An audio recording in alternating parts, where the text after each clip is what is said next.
Whilst I think there are some things that probably need addressing in relation to the regulatory scheme at the moment as we go into the future, and I'll deal with that in a moment,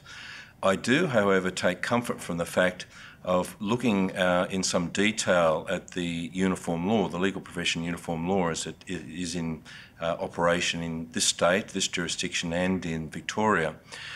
for being rather ahead of the game as in relation to the former Legal Profession Act at least, and the various versions of that are in force in the other jurisdictions in Australia.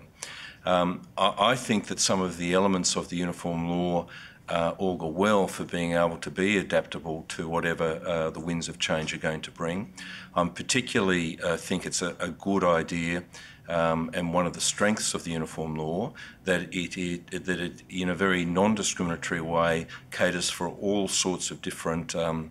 delivery platforms of legal services. I think that that's a very wise thing for the future. I also think it's a good strength of the uniform law in relation to the previous Legal Profession Act, that it has turned to a general direction of principles rather than trying to set out a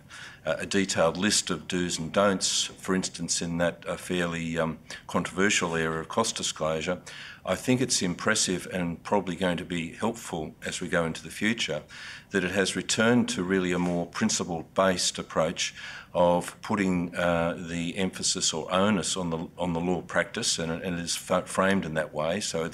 we do have entity regulation here already in New South Wales.